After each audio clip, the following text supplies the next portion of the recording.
Question में पूछा गया है so that the progression given below is an AP, find the first term, common difference and next term of each. बोला गया है कि हम लोग को दिया गया जो प्रोग्रेशन है, ये जो हमारा दिया गया प्रोग्रेशन है जो एपी है हमारा, है ना, इसका हमें क्या निकालना है, फर्स्ट टर्म निकालना है, कॉमन डिफरेंस निकालना है और हम लोग को नेक्स्ट टर्म निकालना है, मतलब इसके बाद कौन सा टर्म आएगा वो निकालना है। तो सबसे पहले हम लोग देखते हैं कि यहाँ पर एपी में जो हमारा फर्स्ट टर्म होता है वो कौन सा होता है, तो जो सबसे पहला वाला टर्म है उसी को हम लोग क्या बोलते हैं, फर्स्ट टर्म। इसको रिप्रेजेंट करते हैं ए से, तो ए इक्वल टू कितना हो जाएगा, 9 हो जाएगा। उसके बाद क्या बोला गया कॉमन डिफरेंस निकालने के लिए। तो कॉमन डिफरेंस क्या होता है, कॉमन डिफरेंस जो होता है आपको वो दो टर्म के बीच का डिफरेंस होता है, तो मतलब second term minus first term. इसको हम लोग ऐसे भी समझ सकते हैं कि fourth term minus third term वो भी कॉमन डिफरेंस है, third term minus second term ये भी कॉमन डिफरेंस हो जाएगा, या फिर second term minus first term ये भी हमारा क्या है, कॉमन डिफरेंस है।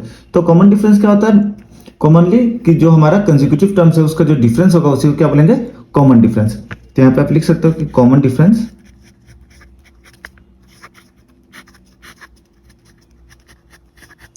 क्या हो जाएगा, इसको आप ऐसे लिख सकते हो A2 minus A1, A2 minus A1, first term को A बोलते हैं या फिर A1 बोलो, सेकेंड टर्म को A2, थर्ड टर्म को A3, फोर्थ टर्म को A4। तो यहाँ पर कॉमन डिफरेंस को हम D से रिप्रेजेंट करते हैं। A2 का वैल्यू कितना है बेटा, 15 माइनस A1 का वैल्यू कितना है, 9। कितना आ जाएगा आंसर आपको, यहाँ पे आ जाएगा 6। D इक्वल्स टू क्या आ गया, D इक्वल्स टू आ गया 6। कॉमन डिफरेंस जो क्या आ गया आपको, 6 आ गया। अब बोला गया हम लोग को नेक्स्ट टर्म निकालने के लिए, तो नेक्स्ट टर्म कौन सा होगा, यहाँ पे देखिए, यहाँ पे जो आपको फोर्थ टर्म तक दिया हुआ है, फर्स्ट सेकंड थर्ड फोर्थ, मतलब आप लोग को फिफ्थ टर्म निकालना है। फिफ्थ टर्म मतलब A5 निकालना है, क्या निकालना है, A5। तो an का फॉर्मूला क्या होता है, an का फॉर्मूला होता है बेटा an equals to a plus n minus 1 into D. यहां पर ये n जो है ये नंबर ऑफ टर्म्स है, कितना टर्म है ये, मतलब फर्स्ट टर्म है, सेकंड टर्म है, थर्ड टर्म है, इस तरीका से, ठीक है। और यहाँ पर an जो है वो क्या है, ये पूरा उस nth टर्म का वैल्यू को रिप्रेजेंट करना है। n जो है वो क्या बता रहा है, n जो है ये नंबर ऑफ टर्म्स बता रहा है, और an जो है उस नंबर ऑफ टर्म पे जो आपका टर्म का वैल्यू होगा वो बता रहा है। जैसे यहाँ पे A5, तो अब हम लोग A5 का वैल्यू निकालेंगे। उसी तरह A4 अगर आप सोचोगे तो A4 क्या है, 4 जो बता रहा है कि फोर्थ टर्म, और A4 जो वो क्या बता रहा है, वो बता रहा है 27 को, कि A4 का वैल्यू क्या है, तो फोर्थ टर्म का वैल्यू है आपको 27, और n जो है यहाँ पे n क्या है, n जो है वो आपको 4 है। ये बात थोड़ा ध्यान में रखिएगा। आगे यहाँ पे इसी फॉर्मूला से हम लोग A5 का वैल्यू निकालते हैं, मतलब फिफ्थ टर्म का वैल्यू निकालते हैं। तो आ जाएगा A plus 5 minus 1 into D. A का वैल्यू को डालिए यहाँ पे, 9 plus 5 minus 1 4 into common difference कितना आ गया था हम लोग को, 6 आ गया था। चलिए, तो यहाँ पे आपको आ जाएगा 9 प्लस 24। आगे हम लोग इसको ऐड कर लेते हैं, 9 प्लस 24 आपको हो जाएगा 33। तो यहाँ पे A5 जो आपको फिफ्थ टर्म है उसका वैल्यू क्या आ जाएगा, उसका वैल्यू आपको आ गया यहाँ पे 33, ठीक है। इसको हम लोग दूसरा तरीका से भी निकाल सकते हैं, जैसे कि जो आपको फिफ्थ टर्म होता है उसको हम क्या लिख सकते हैं, A5 इक्वल टू आप लिख सकते हो A4 प्लस D, ऐसे भी निकाल सकते हो अगर A4 और D दिया हुआ है तो फोर्थ टर्म तो हमारे पास था ही कि 27 है, और साथ ही साथ D का वैल्यू हम लोग निकाल लिए थे 6, तो यहाँ से भी हम लोग को डायरेक्टली आ जाएगा A5 इक्वल्स टू 33, ठीक है। तो ऐसे करके हम लोग आसानी से दिया गया AP का फर्स्ट टर्म, कॉमन डिफरेंस और नेक्स्ट टर्म निकाल सकते हैं। नेक्स्ट जो दो क्वेश्चन था, क्वेश्चन नंबर 2 और क्वेश्चन नंबर 3, ये दोनों क्वेश्चन जो है क्वेश्चन नंबर 1 से सिमिलर है, तो आप लोग खुद से ट्राई कर लीजिएगा। क्वेश्चन नंबर 4 में हम लोग को रूट वाला क्वेश्चन है, तो ये एक बार हम समझा देते हैं, देख लीजिए। तो हमारा जो AP है वो दिया हुआ है √2, √8, √18, √32 एंड सो ऑन। तो हम लोग को क्या निकालना है, हम लोग को फिर A निकालना है और कॉमन डिफरेंस निकालना है और नेक्स्ट टर्म निकालना है। तो सबसे पहले हम लोग क्या निकाल लेते हैं, जो हमारा A है वो डायरेक्टली हम लिख सकते हैं कि A इक्वल्स टू जो हमारा फर्स्ट टर्म है, फर्स्ट टर्म कितना है, फर्स्ट टर्म जो हमारा √2 है, ठीक है। उसके बाद हम लोग को क्या निकालना है, हम लोग को निकालना है कॉमन डिफरेंस।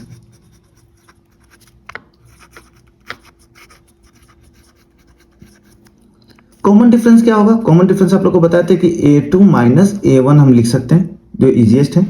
कॉमन डिफरेंस को d से रिप्रेजेंट करते हैं। a2 कितना हो जाएगा आपको? a2 हो जाएगा √8 माइनस a1 हो जाएगा √2।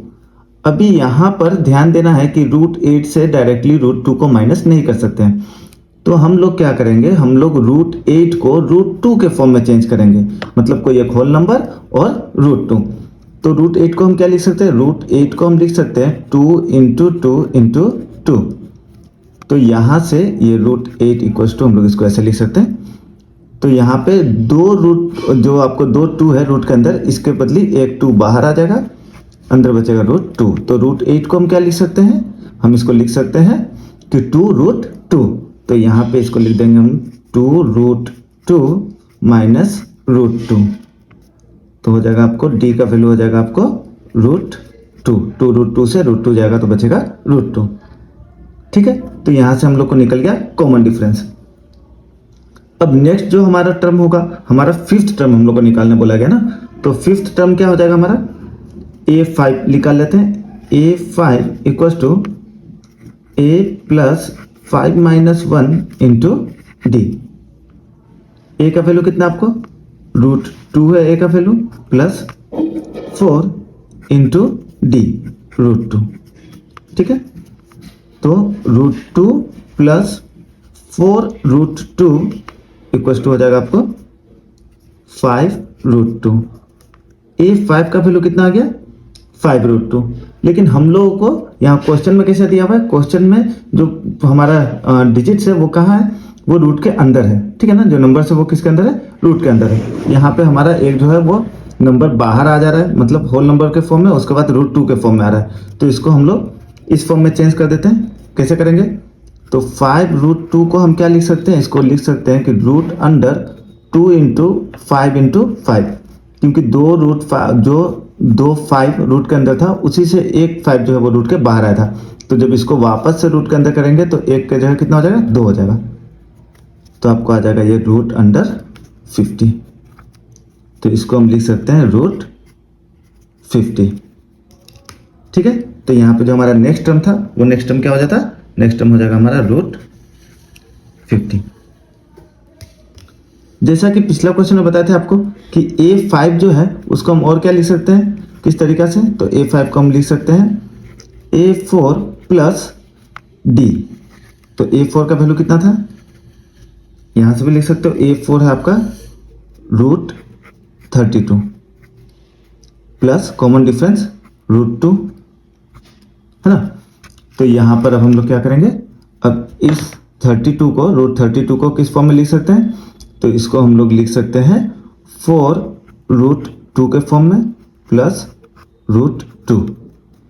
अगेन क्या आ गया? आ गया आप लोग को 5√2। इसको हम लोग क्या लिख सकते हैं? इसको हम लोग लिख सकते हैं √50, जैसे यहाँ पे किए थे।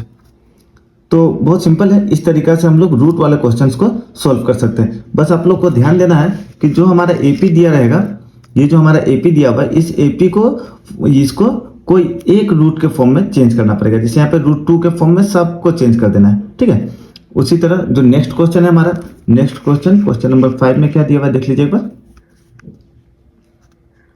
क्वेश्चन नंबर 5 में आप लोग को दिया हुआ है √20, √45, √80 और √125 सो ऑन। तो यहां पर हम लोग क्या करेंगे? यहां पे पहले इसको फैक्टराइज करके चेक करेंगे कि कौन सा कॉमन जो टर्म है वो आ रहा है सब रूट वाले डिजिट्स के अंदर। तो यहाँ पे हम लोग देख सकते हैं कि इस √20 के अंदर 5 है, इसके अंदर भी 5 है, इसके अंदर भी 5 है। तो इसको फैक्टराइज करके ऐसे आप लोग चेक कर सकते हो कि 20 को हम लोग कैसे कर सकते हैं फैक्टराइज। तो कोई एक परफेक्ट स्क्वायर और उसके बाद जो बचा 100, जैसे कि 4 5 जा 20, तो 4 परफेक्ट स्क्वायर हो गया 45 में, 9 5 जा 45, 9 परफेक्ट स्क्वायर हो गया। तो यहाँ से 3 बाहर आ जाएगा, इसमें से 2 बाहर आ जाएगा। तो इसको हम क्या लिख सकते हैं? इसको लिख सकते हैं 2√5, इसको लिख सकते हैं हम 3√5 और इसको लिख सकते हैं हम 4√5 और इसको लिख सकते हैं 5√5। अब यहां से जो एडिशन सब्सट्रैक्शन होगा वो इजी हो जाएगा। इस फॉर्म में एडिशन सब्सट्रैक्शन करना थोड़ा सा तकलीफ है, और इस फॉर्म में एडिशन सब्ट्रैक्शन करना आसान है। तो ऐसे पहले हम लोग चेंज कर लेंगे, उसके बाद जैसे प्रीवियस क्वेश्चन बनाए क्वेश्चन नंबर 4 वैसे इसको भी सॉल्व कर लेंगे।